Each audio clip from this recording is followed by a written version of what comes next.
Ang ninuno. 5 buwan na sila Cosima, Mang Dako at Asmin sa gubat. Paminsan, sumasaglit si Mang Dako sa kanilang lugar at pasimpleng kumukuha ng ilang kagamitan. Gaya na lang ng mga pangunahing bagay na kailangan sa araw-araw. Tulad ng kaldero, takore, at ilang pang kasangkapan na magpapadali sa pamumuhay habang nasa loob ng gubat. Nung una, nasa isang bubong lang sila. Ngunit kalaunan pinalayas din ni Mang Dako si Cosima. Nakikita ng matanda na nagiging malapit na si Jasmin kay Cosima. Nag-aalala si Mang Dako dahil alam niya ang mga kalokohan ng binata. Magkabukod sila ng tahanan pero hindi naman magkalayo. Ang tahanan ni Mang Dako ay gawa sa pawid na tila sinaunang tao. Ang mga haligi ay mga magkakatabing puno. Nakaangat ang saig sa lupa ng halos 2 dipa. Habang si Cosim naman ang nasa unahan, maliit na barong-barong, nagtitiis ang binata sa maliit na bagay na gawa niya at hindi pa ito matibay. Hindi naman marunong gumawa ng tahanan si Cosim. Nagtarak lang siya ng 4 na haligi sa lupa at nilagyan ng tabing na dahon mula sa buli ang bawat dingding. Kung titignan, mas mahirap pa sa daga si Cosima. Naiinis siya kay Mang Dako. Alam niya sa sarili, siya lamang ang inaasahan ng mga ito sa tuwing may bubungad na aswang. Ngunit ito pa ang naging kalagayan niya. Tila tinakwil siya at kinamuhian. Hindi naman nagreklamo si Cosim dahil nahihiya siya kay Jasmin. Samantala, bagaman nakakausap na ni Cosim ang gabay na mandirigmang engkanto, ngunit kailanman hindi niya pa ito nakikita. Sa halip, hanggang bulong lang sa kanya, maging ang pagbibigay ng abiso at pagturo sa tamang pamamaraan kung paano gamitin ang kampilan.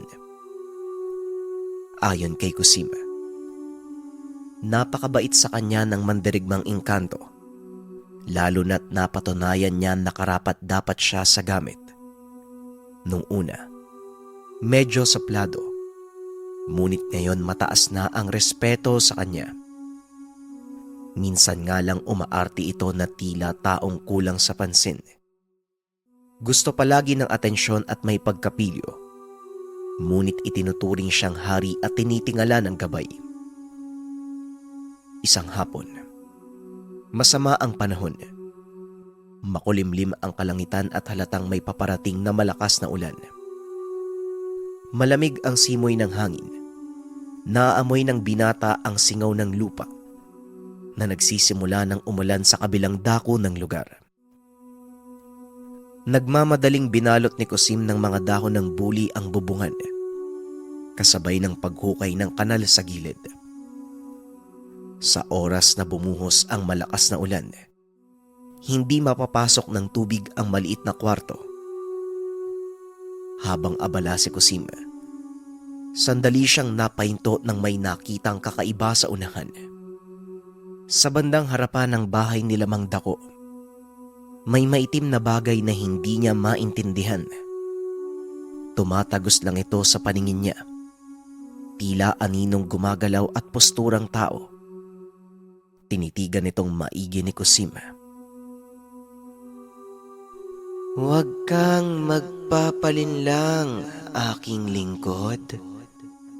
Ang nakikita mo ay kalaban. Bagaman hindi malakas, banta pa rin. Ang tawag diyan ay lilungan. Ang lamang lupang magnanakaw na kagaya ng mga duwende." Wika ng gabay. Ang pangalan nito ay Gudan. "Magnanakaw? Ano naman yung nanakawin niya dito? Wala nga akong kahit isang kusing eh. At saka, wala naman tayong mamahaling gamit." Tugon ni Cosima. Ngunit ayon kay Gudan, Meron at mas mahalaga pa ito sa buhay ni Kusim. Walang iba kung hindi ang kampilan at kwintas ni Godan. Ang sabi naman ng binata, paano makukuha ang gamit kung nakabantay naman ang mandirigmang engkanto? Pwede niyang makuha. Pwede niya akong makuha. Lalo pat hindi pa lubusang napapagana ang totoong lakas ng mga gamit. Wika ni Godan. Teka, anong totoong lakas ng gamit?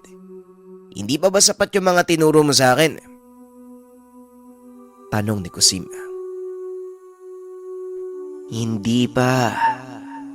Hindi mo pa napapalabas ang kapangyarihang taglay ng kampilan.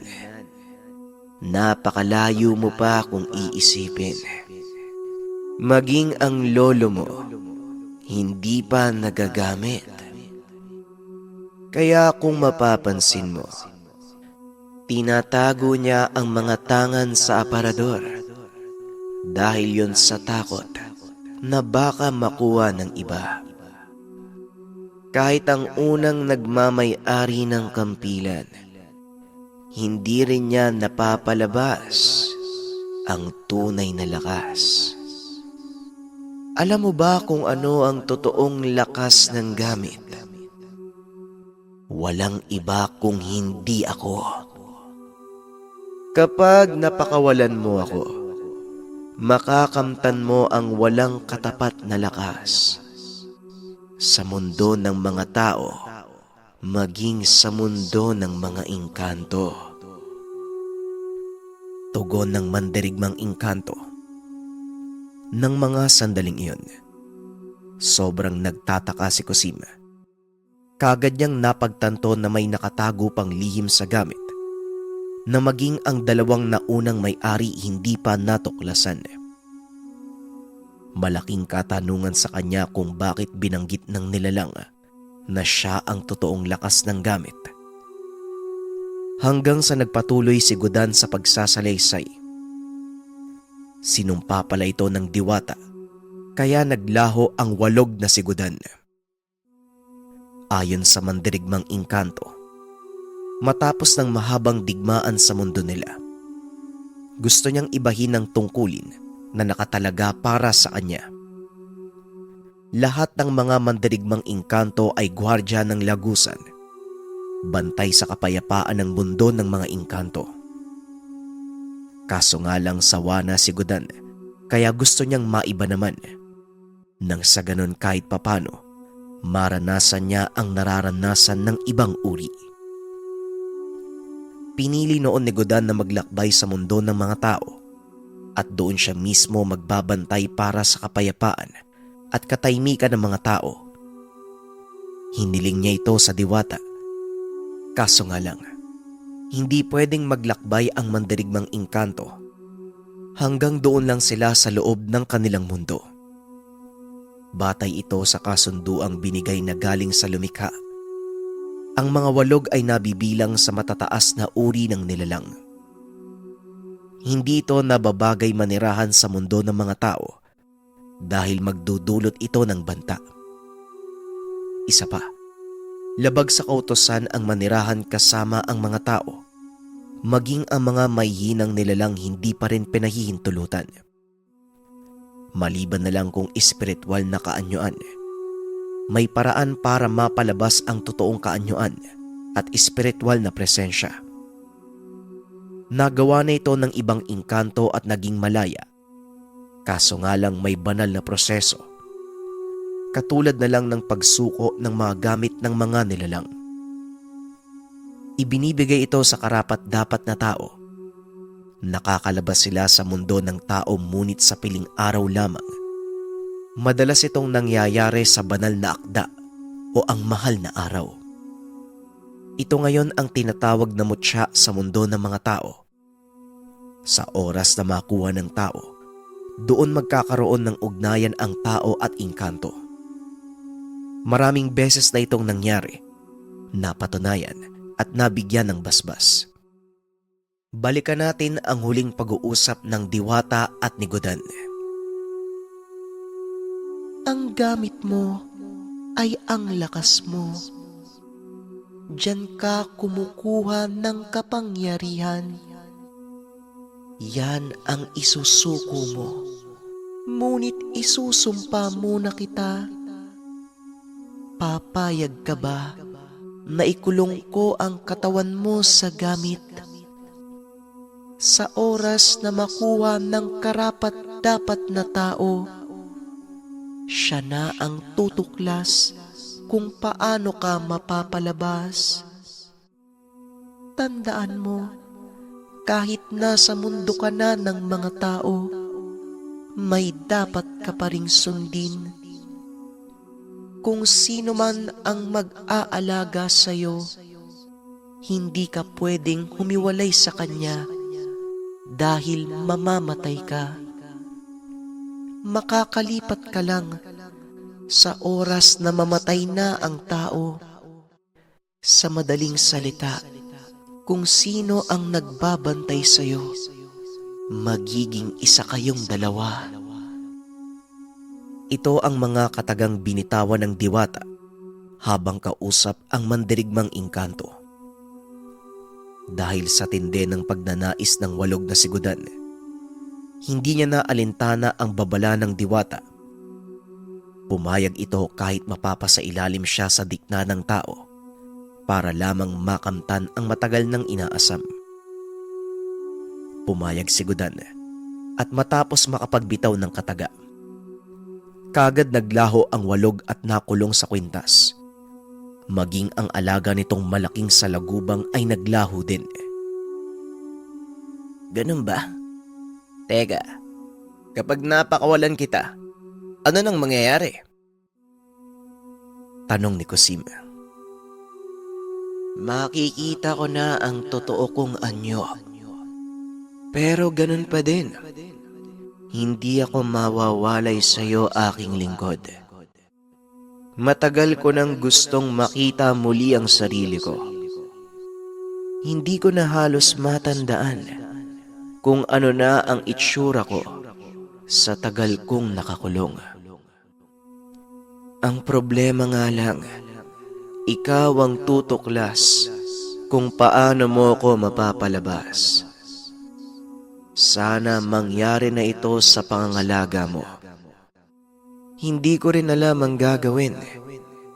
Nasa iyo ang pagpapasya kung paano. Wika ni Godan. Dagdag pa nito, batay sa mga palaisipan na sinabi ng Diwata, basta makagawa siya ng mabuti sa mga tao, ito ang paraan para magkabisa at lumabas ang tunay na lakas. Hindi ito nagampanan ng maayos ng mga naunang mga nagmamay-ari ng gamit dahil mas pinili nilang magtago kaysa tumulong. Hindi din mabibilang sa pagtulong ang pagsali ng lolo ni Kusim sa digmaan dahil kapwa-tao ang kalaban at may sari-sariling adhikain. Maging ang pagpuksa sa mga aswang, hindi ito nabilang sa mabuting gawi. Hindi naman namiminsala ang mga aswang na napatay, kaya hindi ito mabuting hakbang. Ang dahilan ng walog kung bakit niya gustong maglakbay sa mundo ng mga tao para bantayan ang kaligtasan ng mga ito, kagaya ng pagbantay niya sa kaligtasan sa mundo ng mga engkanto. Alam mo, nakukuha ko na yung ibig ipaiwatig ng Diwata. Sino mang masamang loob, kailangang pigilan at iligtas sa mga tao sa kapahamakan. Madali lang naman pala eh. Kaya ngayon din, magsisimula na tayo maglakbay. Wika ni Kusim. Teka, sandali lang, mahal kong lingkod. Iiwan mo si Dako at Hasmin. Paano sila? Tanong ni Godan. May taglay na tangan si Mang Dako at may sariling ginagampanang misyon. Kaya niya ang sarili niya. Kamakailan pa nga pinalayas ako eh. Bahala na muna sila. Babalik na lang tayo dito pagdating ng araw. Hindi na nagsalita pa si Godan. Sang-ayon din siya sa pasya ni Kusim. Tuluyang bumuhos ang malakas na ulan. Sa pagkakataong iyon, nagplano na si Kusim na lisanin ang lugar. Pero bago mangyari yun, nagpaalam muna siya sa mag-ama. Hindi naman siya pinigilan ng mga ito. Nagtuloy ang paglalakbay ni Kusim, dala ang ilang kagamitang maisusuot at karga ang malaking kampilan na nakabalot sa kumot. Binagtas ni Kusim ang kanluran. Gabi, malakas ang unos. Sobrang hirap ng tinatahak niyang landas. Pero hindi ito naging hadlang upang tumigil si Kusim sa paglalakad. Sa halip, patuloy lang ito sa paglalakbay hanggang sa inabot na ng madaling araw. Nanunuot na sa katawan ng binata ang lamig. Humupa ang ulan. Binalot naman ng hamog ang buong paligid. Idagdag pa dyan ang basang kasuotan. May napansin si Kusim na maayos na daan. Indikasyon na maaaring may mga nakatayong bahay sa paligid. Hindi ito makita ng binata, ngunit ramdam niya ang presensya ng mga tao. Hanggang sa makakita ng kamalig sa tabi ng daan. Dito pinili ni Kusim na magpahinga at antayin ang pagputok ng bukang liwayway. Napakapayapa ng lugar. Nakakabinging katahimikan. Angat ang tunog ng mga kulisap at mga huni ng palaka. Tila nagsasagutan ang mga ito sa iba't ibang direksyon. Sa tingin ko, dito na tayo magsisimula.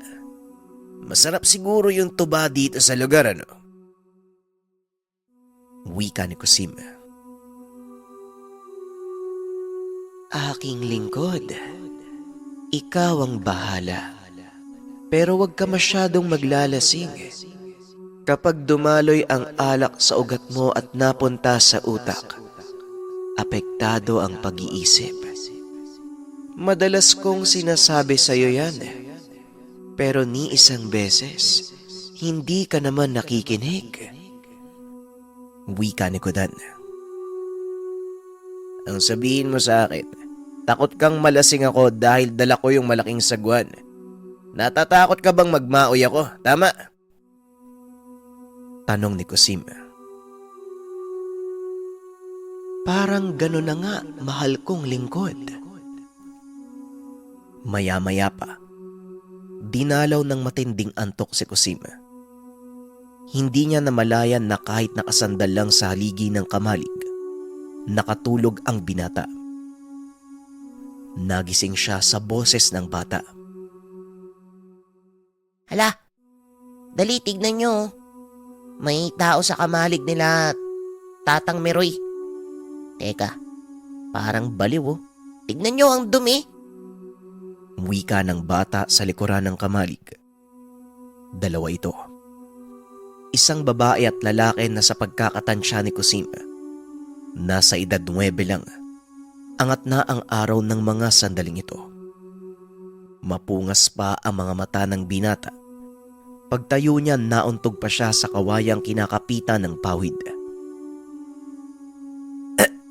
Aray ko. Teka, saan kayo pupunta? Hoy! Hindi ako baliw, no? Mga batang to. Pero, oo nga no, ang dumi ko. Wika ni Kusim. Tumakbo ang mga bata palayo. Ngunit bumalik agad at may kasama ng matanda. Nang mga sandaling iyon, inayos ni Kusim ang sarili. Kahit papano, bagaman madumi, hindi mapagkakamalang baliw. Iha, ay magandang umaga sa'yo. Hindi kita kilala. Taga saan ka ba, Iha? Wika ng matanda. Habang nangyayari ito, panay naman ang tawa ng mga bata habang nakatitig kay Kusim. Magandang umaga rin po. Manlalakbay lang po ako. Dito ako inabot ng antok kagabi. Pasensya na. Kusim nga po pala ang pangalan ko. Taga-timog ng Kandiay. Tugon ni Kusim. Nagpakilala naman ang matanda sa pangalang Tatang Miroy, habang ang dalawang bata naman, sina Bitoy at Eva. Mga anak ito ng kapitbahay na madalas naglalaro sa kamalig. Ngunit nagulat ang mga ito nang makita siya at mapagkamalang baliw. Wala yun. Ayos lang. Ang dumi ko po kasi. Naabutan kasi ako ng malakas na ulan kagabi. Wika ni Kusim. Tumango naman ang matanda at sinabi, ang lupang kinatitirikan ng kamalig, pagmamay-ari ni Tatang Miroy. Kung gustong manatili ng binata sa lugar, walang problema sa kanya. Nagpasalamat naman si Kusim at sinabing hindi siya magtatagal sa lugar. Dito napatanong ang matanda kung ano ang dahilan ng paglalakbay ng binata. Hindi kaagad nakapagsalita si Kusim. Napakahirap ipaliwanag at baka'y kagulat pa ng matanda, kaya nagpalusot na lang si Kusim. Ayon sa binata, gusto niya lang masubok ang sarili sa paglalakbay mag-isa, katulad ng ginagawa ng iba na namumundok. Aba, parang ako din dati. Dito ka lang ba? Baka gusto mong sumaglit sa bahay ng makapag-agahan. Sa tingin ko mabuti kang tao eh. Nasa sayo kung papaunlakan mo ang alok ko. Ano? Sumunod ka na sa akin. Hoy, kayong dalawa, umuwi na kayo sa bahay nyo ang aga-aga eh. Naggagala kayo. Ay, wag dyan dumaan sa taniman ko. Lintik tong mga dugyot na to, oo. Wika ni Tatang Miroy. Bigla na lang tumakbo ang dalawang bata. Hindi alintana ang mga punla ng mani ni Tatang Miroy. Magpasaganon pa man, sumunod si Kusim kung saan ito papunta. Hanggang sa nasilayan niya sa hindi kalayuan ang ilang mga bahay na magkakasunod. May tindahan din at kalsadang semento na tila ito ang sentro ng daanan ng lugar. May mga nakaparadang habal at ilang mga tambay na nakaupo sa gilid. Nakatingin sa kanya lahat ng mga ito at halata sa muka ang pagtataka. Narinig pa niya na may tumawag sa pangalan ni Tatang Miroy, ngunit hindi ito pinansin ng matanda. Hanggang sa may nakita si Kusim na babaeng papasalubong sa kanila. Matanda din at kita sa muka ang pagiging aligaga. Si Pilang, asawa ko. Oh, ang sama naman ng titig mo dyan, Pilang. Parang nakakita ka ng sobrang nakakatakot eh. Si Kusim nga pala manlalakbay, katulad nung ginagawa ko dati. Kung saan saan ako nakakarating, hindi ba? Wika ni Tatang Miroy sa babae. Asawa ito ng matanda. Tinuro naman ni Tatang Miroy kung saan ang tahanan nila. Sinabi pa nitong huwag mahiya si Kusim. Ikaw talaga. Malay mo pugante yan. Tignan mo ang damit. Halata namang kawatan. Wika ng asawa ni Tatang Miroy na si Pilang. Nang mga sandaling iyon gustong magsalita ni Kusim. Ngunit nagsalita si Tatang Miroy na hindi pugante ang binata.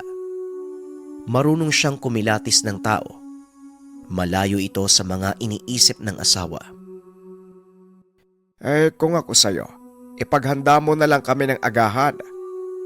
Teka, ano ba? Mabait yan. Ganyan ba tayo makitungo sa mga bisita natin? O siya, sige. Mauna ka na. Nasaan ba si Jojo? Tanong ni Tatang Miroy. Umalis ang anak mo. Hindi nga nagsabi kung saan pupunta. Pero parang nagmamadali. Tugon ni Aling Pilang.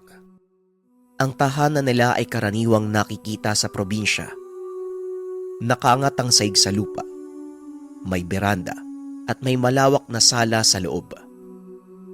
May 2 kwarto. Nang mga sandaling ito nasa beranda si Kusim at nakaharap sa kalsada, Tiningala siya ng mga taong napapadaan. Kita sa muka na naninibago sa kanya. Sa isip ng binata, karaniwan lang ang ganitong reaksyon sa mga pook na may iilan lang sa kabayan. Halos magkakakilala ang lahat, kaya alam nila kapag may dayo. Lalo na ganon ang itsura ni Kusim na mukhang taong grasa. Sinandal ng binata ang kampilan sa haligi ng beranda. Nakabalot naman ito ng kumot kaya hindi mahalatang sandata. Pero sa hindi inaasahang pagkakataon, nasagi ito ni Aling Pilang. Dahilan kaya natumba at kinagulat ng matanda. Kumalabog ang buong tahanan sa bigat. Ay, ano ba tong dala-dala mo? Parang bakal na napakabigat. Tanong ni Aling Pilang. Akma sanang bubuklatin ni Aling Pilang ang tela. Kagad itong pinigilan ni Kusim. Hinila ang kampilan. Nagulat naman ang ginang. Wala ho. Mga kasangkapan ko lang po to para sa gubat. Wika ni Kusim. Ay, ganun ba? Hindi naman may pagkakailan na kailangan mo talaga ng mga kasangkapan. Paano mo naman nabuhat yan ng ganong kadali? Halata namang sobrang bigat niyan. Akala ko nga, guguho ang bahay nung bumagsak. Ano po kasi, sanay po ako sa mga mabibigat na bagay, Aling Pilang.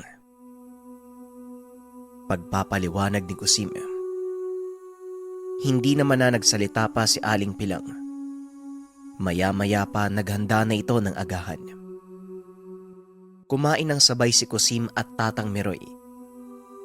Sabi pa ng matanda, wag itong maiilang sa tahanan niya. Bukas silang mag-asawa sa mga bisita, kahit hindi nila kakilala basta maayos makitungo. Kaswal lang ang pag-uusap nilang dalawa habang kumakain. Hanggang sa bigla na lang natahimik si Tatang Meroy at naging seryoso ang muka. Nakaramdam ng kakaiba si Kusim. Hanggang sa matapos kumain, kagad siyang bumalik sa beranda. Ilang minutong namagitan, lumapit sa kanya si Tatang Meroy. Napakalayo ng tingin. Nakadungaw sa harang ng beranda at biglang nagsalita. Kanina, pagpasok ko doon sa kwarto, nakita ko ang garapa ko na may lamang himag na basag na. Bumubula ang lana. Doon pa lang, nagpapaiwatig na yon na may elemento sa bahay ko. Hindi ko alam kung ano kay. Hindi ka naman aswang dahil hinaluan ko ng pangontra ang pagkain mo. Iho, tapatin mo nga ako. Ano ba talagang sadya mo sa lugar? Tanong ni Tatang Meroy. Nang mga sandaling iyon, napayuko si Kusim. Hindi nagsalita, nanatiling tahimik. Marahan niyang kinuha ang nakasandal na kampilan. Aalis ka. Hindi mo man lang ba sasabihin sa akin kung sino ka? Alam mo, Iho, may mga bagay na mahirap maunawaan. Alam mo kung bakit ko sinabi na katulad mo kung manlalakbay noon, kung saan-saan napapadpad. Dahil yan sa tahas ko. Kusim, may tangan ako at kailangan ko itong kargahan palagi. Maliban pa dyan, naghahanap din ako ng iba't ibang uri ng tangan para may pangdagdag na lakas. Kaya kung ano man ang meron sa'yo, marahil may ideya na ako. Pero hindi ko pa alam kung ano ang nakatagong lihim. Maaari bang malaman, Iho? Wika ni Tatang Meroy. Halong emosyon ang naramdaman ni Kusim. Pagkamangha, pagtataka, dahil sa hindi niya inaasahan na may karunungan pala si Tatang Meroy. Alam niyang hindi niya na maitatago ang sarili sa matanda. Sa tingin niya tinadhanang magkakilala silang dalawa. Pinili na noon ni Kusim na isiwalat ang nakatagong pagkatao. Pero bago ang lahat. Tatang Meroy, ipagpaumanhin niyo po kung tinago ko ang pagkatao ko. Meron po akong tangan pero hindi karaniwan. Pamilyar po ba kayo sa kampilan ng walog? Wika ni Kusim. Kampilan? Kampilan ba kamo ng mandirigmang engkanto? Tanong ni Tatang Meroy. Sumagot si Kusim. Binuklat ang kumot na binalot sa kampilan. Nang makita ito ni Tatang Meroy, kita sa mukha nito ang matinding takot. Nanlaki ang mga mata, napatras ng bahagya at napailing pa. Alam mo, Iho, sobrang lakas ng gamit mo. Ngayon pa nga lang, nagtatayuan ang mga balahibo ko. Ikaw bang mananabas? Tanong ng matanda. Umiling naman si Kusim. Sinabing hindi. Pero ang dating may-ari ng gamit, ito ang mananabas. Ang lolo niyang si Adoro at siya ang sumunod sa gamit ng matanda. Dagdag pa ni Kusim, hindi niya pa lubusang napag-aaralan ang tangan, kaya siya naglalakbay para alamin at aralin kung paano papalabasin ang tunay na lakas ng kampilan. Ganun ba? Ay, nakakatakot ka pala, no? Sana naman hindi mo gamitin yan sa masama. Napakadelikado kapag nagamit mo yan sa maling paraan. Wika ni Tatang Meroy. Narinig ko na po ang katagang yan kay Mang Dako. Teka, paano niyo po ba nalaman na napakadelikado nito? Tanong ni Kusim. Ayon naman kay Tatang Meroy, lahi sila ng may kaalaman. Sobrang hinahangaan nila ang dating mananabas. Napagtanto ni Tatang Meroy na lolo pala ito ng binata. Nakausap niya na dati si Lolo Adoro. Sa katunayan, isang beses nagkita sila sa gubat at kamuntikan ng magkaroon ng komosyon. Inakala noon ni Adoro na aswang si Tatang Meroy. Paano ba naman? Habang tumutugis ng aswang si Lolo Adoro, naroon si Tatang Meroy at binata pa ng panahong iyon. Kasalukuyan siya noong pagala-gala sa gubat dahil sinusundan ang mga bakas ng aswang. Kaso sa hindi malamang dahilan, nakaumang na pala sa lugar ang dating mananabas. Kung hindi ko pinaramdam ang presensya ko, marahil patay na ako eh. Nakaamba na sa leg ko noon ang kampilan na yan. Isang maling kilos ko lang, hiwalay ang ulo ko sa katawan ko. Ang lolo mong si Adoro, nanlilisik ang mga mata. Nakikita ko sa kanya ang pagiging mabagsik. Sana, katulad ka sa kanya na mabuting tao. Wika ni Tatang Meroy. Hindi ko kailanman gagamitin ito sa masama. Alam ko na po ang mangyayari. Nga po pala, hindi na ako magtatagal ha. Aalis na po ako. Wika ni Kusim. Teka, sandali lang, teka. Bakit parang naasiwa ka dahil nalaman ko kung sino ka? Huwag kang mag-alala. Anumang narinig at nalaman ko sa'yo, sa akin na lang yon. Sa katunayan, kilala ko dito sa lugar bilang manggagamot. Kaso minsan, tinatanggihan ko ng mga pasyente. Eto kasing anak ko nagagalit eh. Nagmumukha daw kaming sinaunang tao. Yung anak ko, hindi naniniwala si Jojo sa mga kakaibang bagay. Lalong-lalo na sa albularyo eh. Nagagalit siya tapos nahihiya. Madalas siyang tuksoy ng mga kaibigan na anak siya ng manghihilot, mananabang, mananambale at iba-iba pa. Buhay nga naman oo. Pero huwag ka nang umalis. Dito ka na lang muna manatili. Alam ko nahihiya ka lang eh. Ayos lang naman sa akin. Yun lang naman ang gusto kong malaman sa'yo eh. Hindi ka naman masamang tao, kaya wala kang dapat ipag-alala. Wika ng matanda. Hindi naman po ako nahihiya. Ang sa akin lang po, kapag nanatili ako dito ng matagal, malalagay ang buhay ng pamilya nyo sa panganib. Matagal na po ako nananatili sa gubat. Lumayo po ako sa pamilya ko dahil kapag nalaman ng mga aswang kung sino ang mga kaanak ko, siguradong papatayin sila. Tugon ni Kusima. Dagdag pa ng binata. Kahit nasa gubat, patuloy siya sa pagtugis sa mga aswang na gustong pumatay sa kanya. Ngunit tila hindi ito nauubos.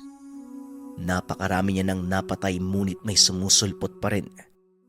Minsan 2 beses sa isang linggo.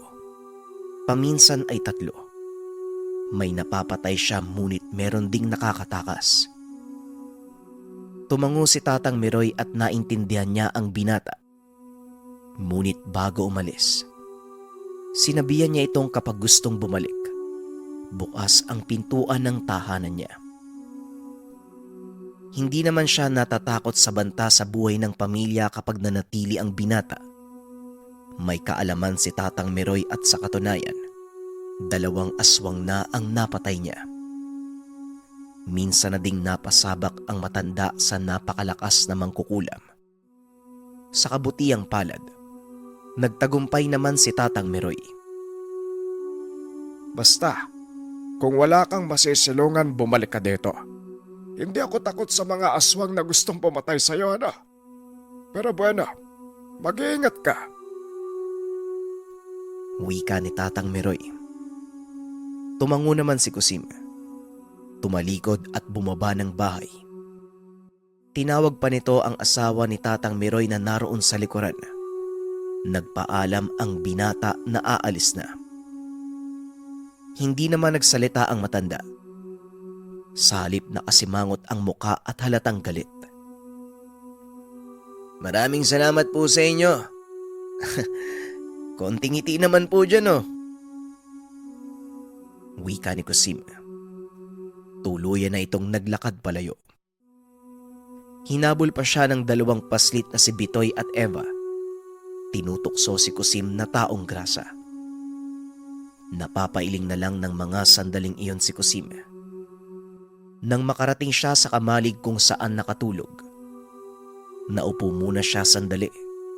Nag-isip kung saan pupunta. Maya-maya pa, nagsalita ang gabay. Aking lingkod, may aswang sa kanluran. 2. Nagbabantay sa'yo. Wika ng mandirigmang engkanto. Kagad tumayo si Kusim at tumingin sa kanluran. Nakita niya ang 2 tao. 2 lalaki ang nakatitig sa kanya. Gudan, matanong ko lang. Di ba pagtulong ang magpapalabas sa lakas ng kampilan? May tuturing bang pagtulong kapag napatay ko yung 2? Tanong ni Kusim. Kung pagtulong yan, mahal kong lingkod, matagal na sana akong nakalabas. Ikaw ang tinutugis ng mga yan. Maliban na lang kung naminsala ng mga tao. Di ba nga aking lingkod, naipaliwanag ko na sa'yo ang lahat. Tugon ni Gudan. Nakakasawa naman. Nakukonsensya na ako eh. Inuubos ko sila sa pansariling dahilan. Sa pagprotekta lang sa sarili at sa pamilya ko. Ano ba tong buhay na to?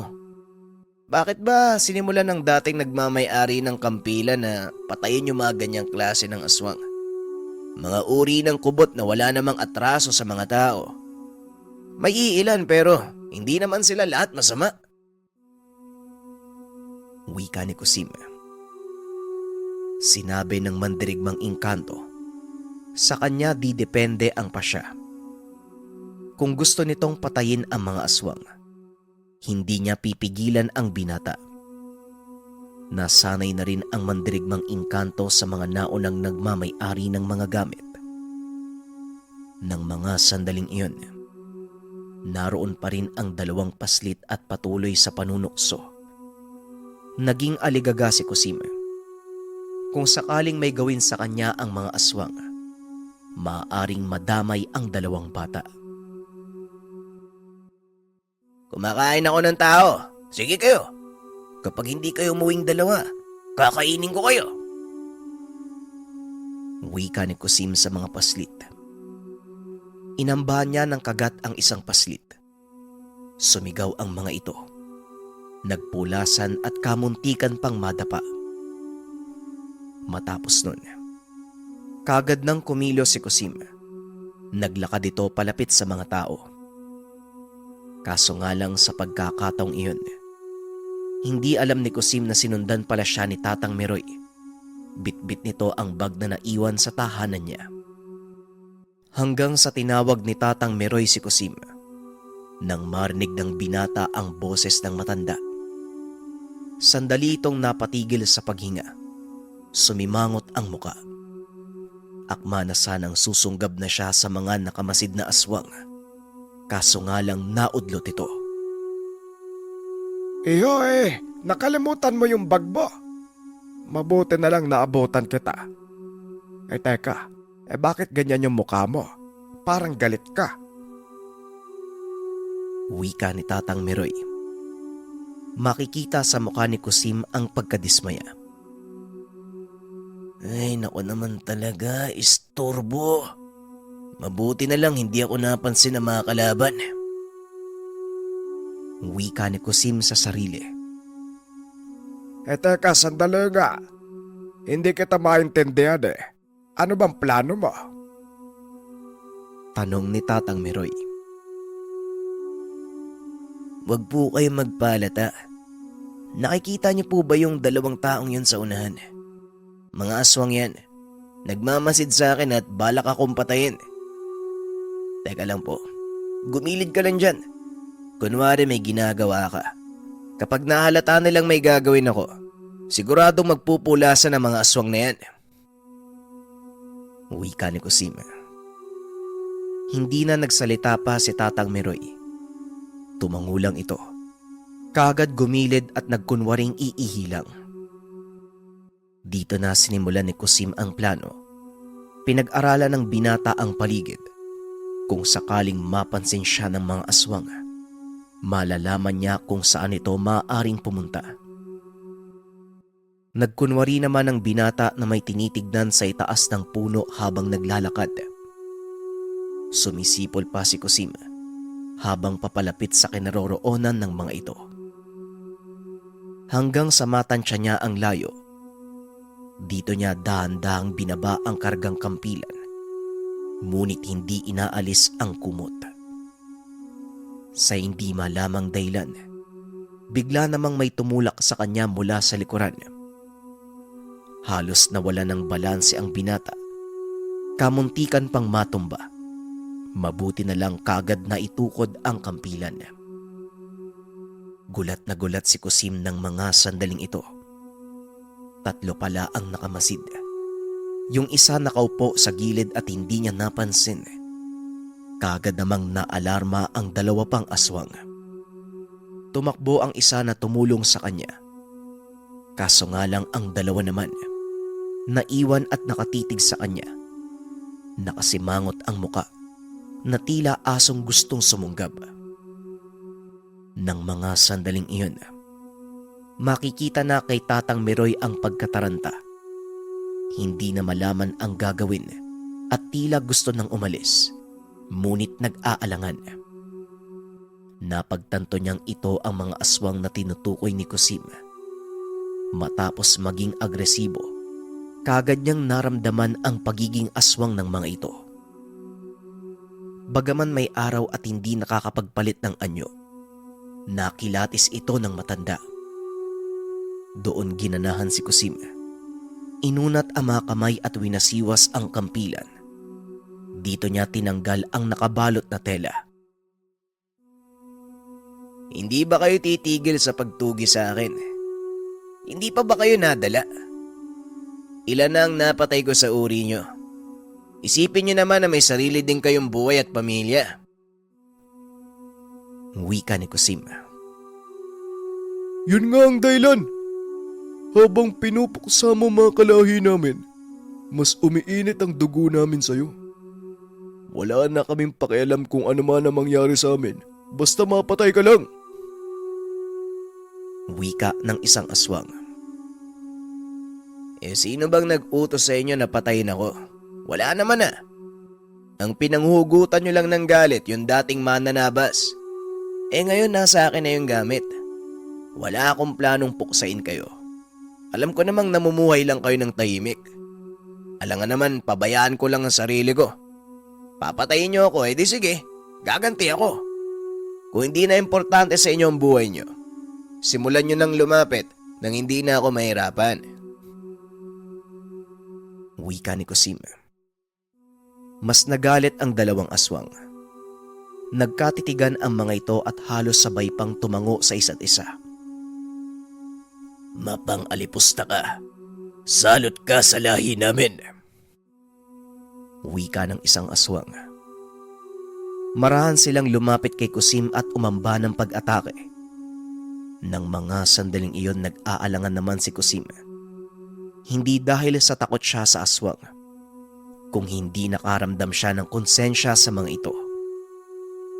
Kapag pinatulan niya ang mga aswang, siguradong mamamatay ang mga kubot. Pero wala naman siyang magagawa. Walang mapagpipilian ng binata kung hindi patayin, imbis na siya ang maunahan. Pasensya na, pero kailangan kong gawin to. Wika ni Kusim. Sabay hampas ng kampilan sa umamba sa kanya. Tinamaan sa kamay ng tinangkang salagin ang kampilan. Naputol ito. Napasigaw ang aswang sa sakit. Habang yung isa naman, mas nagalit pa at muling sumunggab sa kanya. Binaliktad ni Kusim ang talim ng kampilan at pinalo sa balikat ng aswang. Tinamaan at sumuray ito hanggang sa natumba. Susundan pa sana ng pagpalo ni Kusim, ngunit nakaramdam siya ng matinding awa. Paano ba naman kasi? Bagaman galit ang aswang, nakikita niyang tumutulo ang luha sa mga mata nito. Tila desperado kahit kontra sa loob ang ginagawa. Kaya naman binaba ng binata ang kampilan at umupo. Noon pa man, gusto ko nang sumuko sa kakapatay sa inyo. Pero kayo din yung nagtatangka sa buhay ko eh. Pwede ba? Itigil na natin to. Mabait naman yung lahi nyo ng aswang eh. Batay na din sa sinabi sa akin ni Mang Dako. Ay nako, huwag ka nang tumayo. Pinapahirapan nyo lang yung sarili nyo eh. Itigil na natin to. Wika ni Kusim. Hindi nakinig sa kanya ang aswang. Tumayo ito at may kinuha sa tagiliran. Isang itim na patalim na labis ikinagulat ni Kusim. Bumulong ang gabay na engkanto na umilag siya. Kagad namang umatras si Kusim at hinarang ang kampilan. Ngunit hindi tumigil ang kubot at lumapit ito sa kanya. Iniwasan naman ni Kusim. Muling bumulong ang gabay at sinabing unahan na niyang mapatay ang nilalang. Ang hawak niya, punyal na sinabuyan ng apog, katas ng bangkay at himag sa silangan. Wika ni Godan. Para saan naman yan? Parang takot na takot ka. Tanong ni Cosima. Ayon sa mandirigmang engkanto, ito ay klase ng sumpa na kayang pumatay ng kahit anong klase ng engkanto, gaano man kalakas. Mamamatay ako kahit madaplisan ka lang at siguradong madadamay ka. Ang himag sa silangan, isa yang banal na langis, hinaluan ng mga kasangkapan para maging sumpa. Wika ni Godan. Hindi na nagsalita pa si Cosima. Labag man sa kalooban, pinili ng binata na patayin na lang ang aswang. Bago pa ito umatake, muling inunahan na ito ni Kusim. Buong lakas niyang hinampas ang kampilan sa ulo. Nahati sa dalawa ang katawan ng aswang. Hanggang sa yung isa naman na naputulan ng kamay. Hindi na inantay pa ni Kusim na makatakas. Kaagad niyang tinaga ang leeg. Naputol ang ulo at gumulong sa lupa. Matapos nun, sinubukan niyang sundan yung tumakas. Nilapitan naman ni Tatang Meroy ang mga bangkay. Kita sa mukha nito ang matinding pangingilabot. Naduwal pa ang matanda nang hindi maatim ng sikmura ang nagkalat ng mga lamang loob. Sinipat niya si Kusim. Naroon ito sa liblib, nakapatong sa malaking bato. Maya-maya lang bumalik na si Kusim. Nangingi ito ng tulong kay Tatang Meroy. Iniligpit nila ang mga labi at ililibing sa liblib. Hindi naman tumanggi si Tatang Meroy. Hindi nagsalita ang matanda. Tahimik at balisa ang muka. Kumuha si Tatang Meroy ng balat mula sa puno ng saging. Binalot niya sa mga bangkay. Pinagtulungan nila itong dalhin sa gubat. Ganon pa rin si Tatang Meroy. Napakatahimik. Matapos mailigpit ang mga bangkay, tuluyang bumigay ang sikmura ng matanda. Sumuka ito. Kagad namang inalalayan ni Kusim at baka himatayin. Sana po nagsabi kayo na hindi nyo kaya. Pasensya na po sa abala, Tatang Meroy. Alinga po kayo dito. Sumandal po muna kayo. Wika ni Kusim. Grabe. Grabe ang nervyos ko sa nangyari Pati na rin yung nangyari sa mga bangkay. Kala ko karaniwang sugat lang ang makikita ko Pero nakakakilabot. Isang hataw ko lang sa kampilan. Mukhang tinamaan ng talim ng kidlat ang mga aswag. Ganito ba ang sinapit ng ibang napatay mo noon? Wika ni Tatang Meroy. Ang sabi ni Kusim, halos hindi niya na mailigpit ang iba. Durog na ito, kaya tinabunan na lang ng lupa. Sa madaling salita, mas malala ito kaysa sa nakita ni Tatang Meroy ngayon. Nung una, kahit ako, hindi ko kayang tignan. Pero nasanay na lang ako Ang problema, hindi naman mapaminsala mga aswang na yan. Kaya nakakaramdam ako ng konsensya. Pero ano bang magagawa ko? Papatay nila ako Tugon ni Kusim. Hindi naman nagsalita si Tatang Meroy. May binunot ito sa tagiliran at ikinagulat ni Kusim. Nakita niya sa kamay ni Tatang Meroy ang itim na punyal. Ang patalim na to, malakas ang karga. Sapat para patayin si Kusim. Wika ni Tatang Meroy. Alam ko po. Kaya wala po akong pagpipilian kung hindi patayin sila. Kasi kahit konting daplis lang yan, siguradong mamamatay ako.